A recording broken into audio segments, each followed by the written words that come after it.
Deixe seu like, se inscreva e compartilhe. Herói da fé, Jonatas Eduardes, o grande avivalista, desde 1703 a 1758. Há 2 séculos, o mundo fala do famoso sermão Pecadores nas mãos de um Deus irado, e dos ouvintes que se agarravam aos bancos, pensando que iam cair no fogo eterno. Esse fato foi apenas um dos muitos que aconteceram nas reuniões em que o Espírito Santo desvendava os olhos dos presentes para contemplarem as glórias do céu e a realidade do castigo que está bem perto dos que se encontram afastados de Deus. Jonatas Eduardes, entre os homens, era o vulto maior nesse avivamento, intitulado, na ocasião, Grande Despertamento. Sua vida é um exemplo destacado de consagração ao Senhor para o desenvolvimento maior do intelecto e, sem qualquer interesse próprio, de deixar o Espírito Santo usar o mesmo intelecto como instrumento nas suas mãos. Amava a Deus, não somente de coração e alma, mas também de todo o entendimento. Sua mente prodigiosa apoderava-se das verdades mais profundas. Contudo, sua alma era, de fato, um santuário do Espírito Santo. Sob aparente calma exterior, ardia nele o fogo divino, como um vulcão. Os crentes atuais devem a esse herói, graças à sua perseverança em orar e estudar sob a direção do Espírito, a volta às várias doutrinas e práticas da Igreja primitiva. Grande foi o fruto da dedicação do lar em que Eduardes nasceu e se criou. Seu pai foi o amado pastor de uma só igreja durante um período de 64 anos. Sua piedosa mãe era filha de um pregador que pastoreou uma igreja durante mais de 50 anos. Das 10 irmãs de Jonatas, 4 eram mais velhas do que ele e 6 mais novas.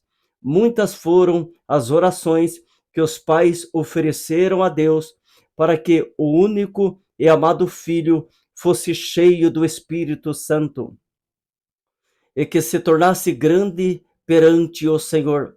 Não somente oravam assim, fervorosa e constantemente, mas mostravam-se igualmente zelosos em criá-lo para Deus. As orações à volta da lareira os estimularam a se esforçarem, e seus esforços redobrados os motivaram a orar mais fervorosamente. O ensino religioso e permanente resultou em Jonatas conhecer intimamente a Deus quando ainda criança.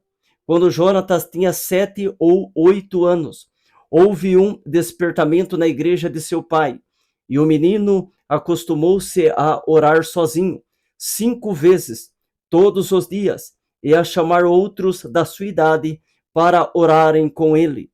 Citamos aqui as suas palavras sobre esse assunto.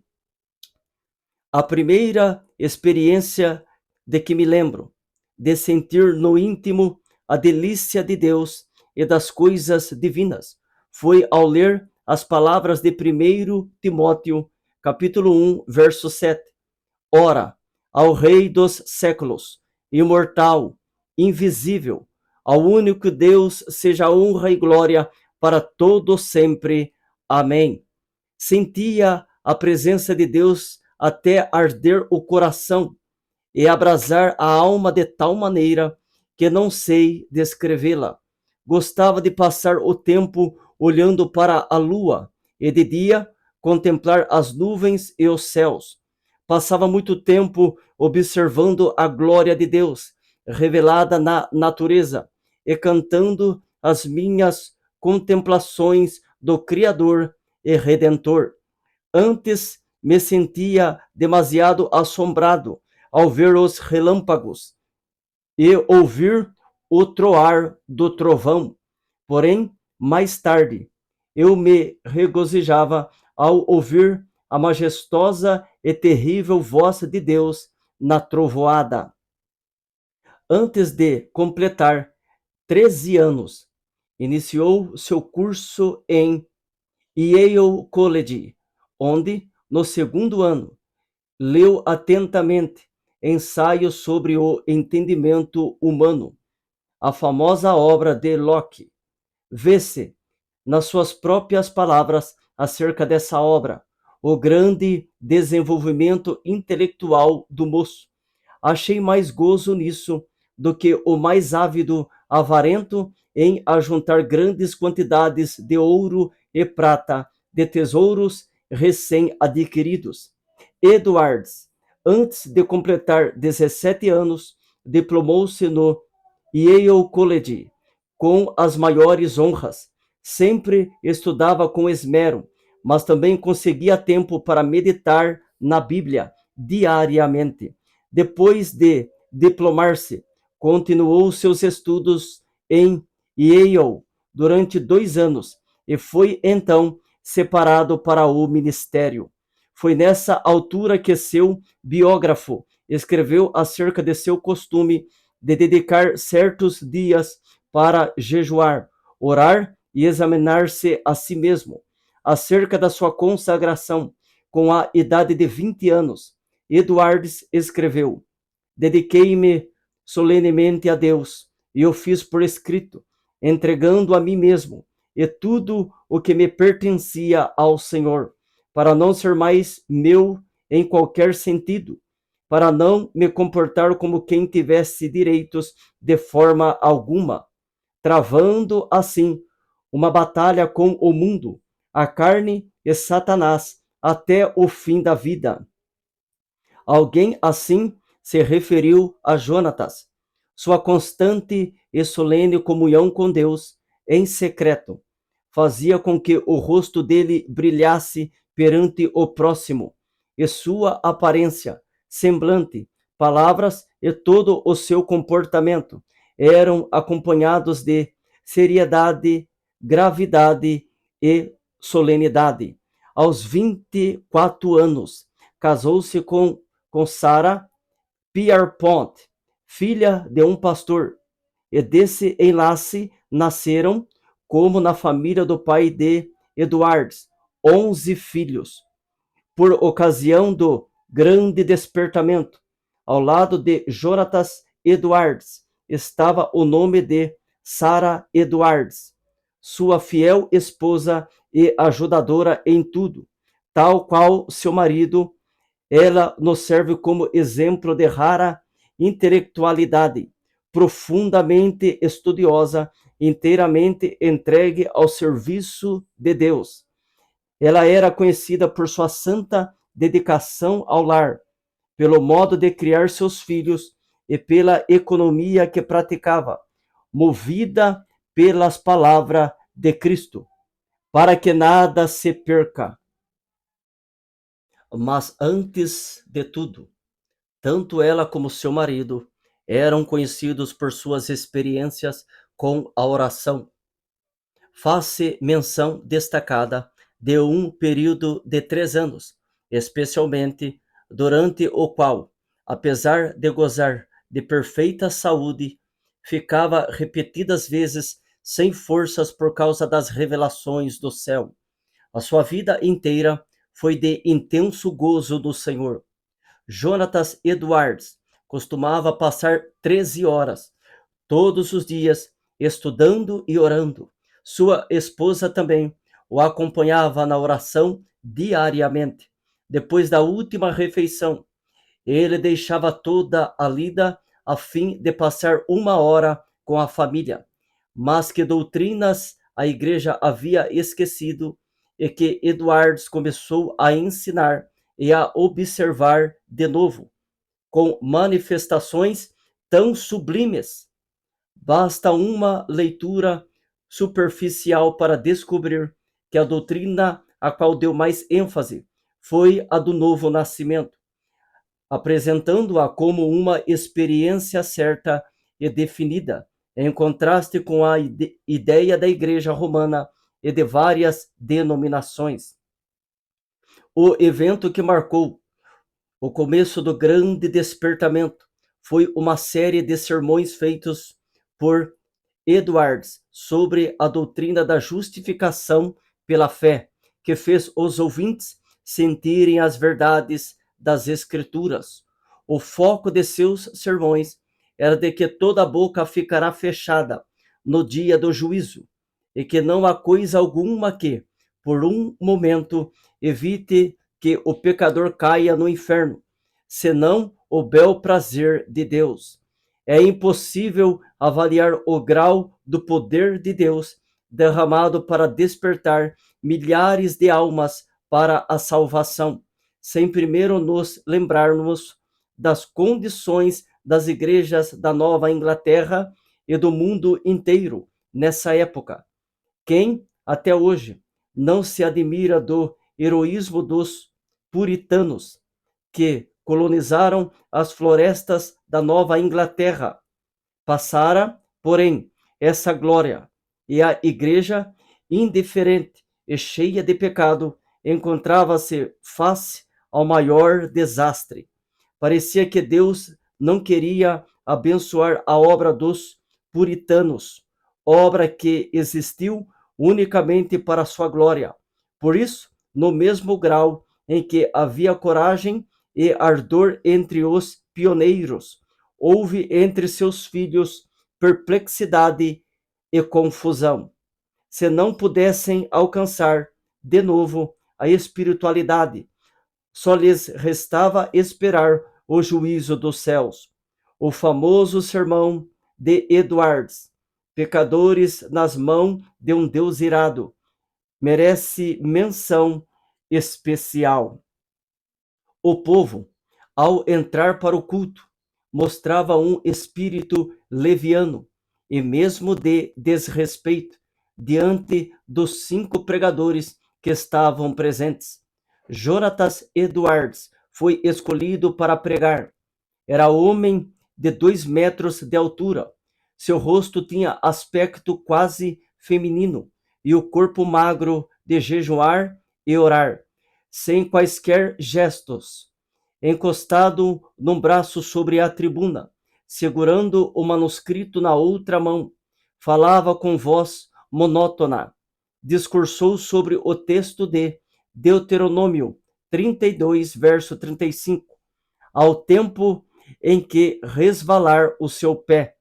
Depois de explicar a passagem, acrescentou que nada evitava, por um momento, que os pecadores caíssem no inferno, a não ser a própria vontade de Deus, que Deus estava mais encolerizado com alguns dos ouvintes do que com muitas pessoas que já estavam no inferno, que o pecado era como um fogo encerrado dentro do pecador e, com a permissão de Deus, pronto a transformar-se em fornalhas de fogo e enxofre, e que somente a vontade do Deus indignado os guardava da morte instantânea.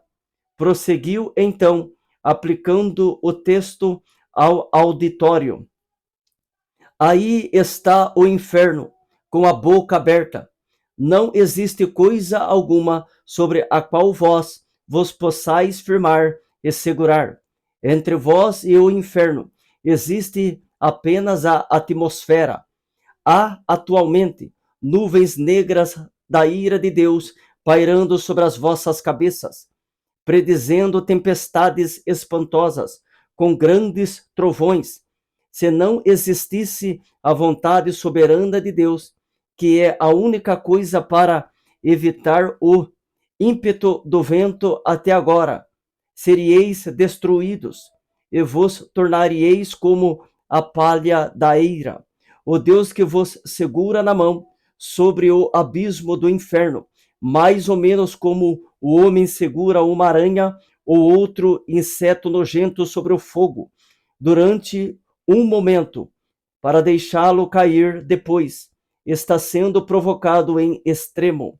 Não há que admirar se alguns de vós, com saúde e calmamente sentados aí nos bancos, passarem para lá antes de amanhã. O resultado do sermão foi como se Deus arrancasse um véu dos olhos da multidão para contemplar a realidade e o horror da posição em que estavam.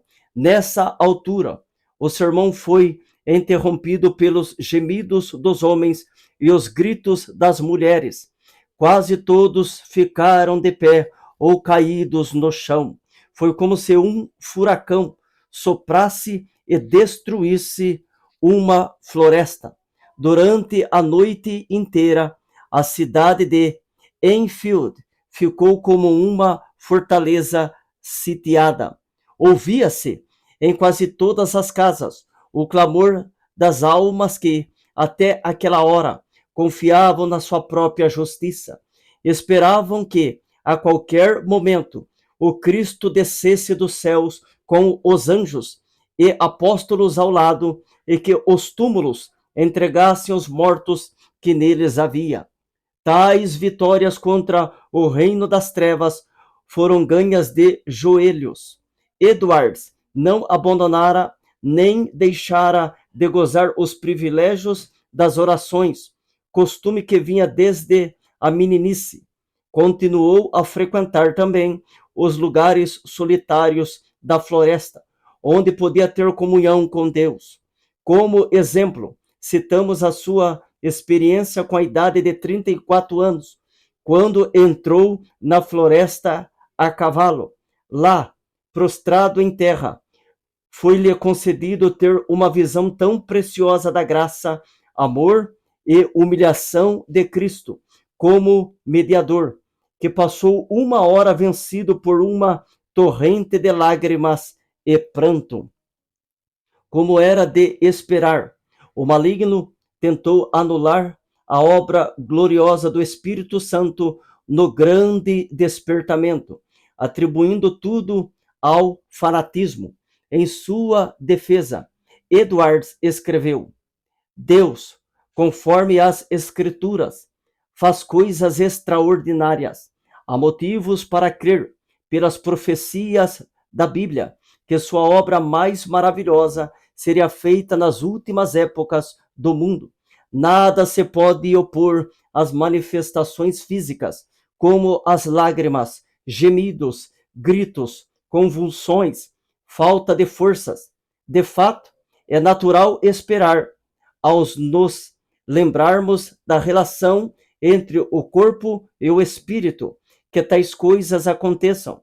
Assim falam as Escrituras, do carcereiro que caiu perante Paulo e Silas, angustiado e tremendo, do salmista que exclamou, sob a convicção do pecado: envelheceram os meus ossos pelo meu bramido durante o dia todo. Dos discípulos que, na tempestade do lago, clamaram de medo, da noiva do cântico dos cânticos, que ficou vencida pelo amor de Cristo até desfalecer. Certo é que, na Nova Inglaterra, começou, em 1740, um dos maiores avivamentos dos tempos modernos. É igualmente certo que este movimento se iniciou não com os sermões célebres de Edwards, mas com a firme convicção de que há uma obra direta que o Espírito Divino faz na alma humana. Note-se bem, não foram seus sermões monótonos, nem a eloquência extraordinária de alguns, como George Whitefield, mas sim a obra do Espírito Santo no coração dos mortos espiritualmente que, começando em Northampton, espalhou-se por toda a Escócia e a Inglaterra. No meio de uma época da maior decadência, a Igreja de Cristo, entre a população escassa da Nova Inglaterra despertou, e foram arrebatadas de 30 a 50 mil almas do inferno durante um período de 2 a 3 anos. No meio das suas lutas, sem ninguém esperar, a vida de Jonatas Edwards foi tirada da terra. Apareceu a varíola em Princeton, e um hábil médico foi chamado da Filadélfia para inocular os estudantes. O nosso pregador e 2 de suas filhas foram também vacinados. Na febre que resultou, as forças de nosso herói diminuíram gradualmente até que, um mês depois, faleceu. Assim diz um de seus biógrafos. Em todo o mundo onde se falava o inglês, era considerado o maior erudito desde os dias do apóstolo Paulo ou de Agostinho. Para nós, a vida de Jonatas Edwards é uma das muitas provas de que Deus não quer que desprezemos as faculdades intelectuais que ele nos concede, mas que as desenvolvamos sob a direção do Espírito Santo e que as entreguemos desinteressadamente para o seu uso.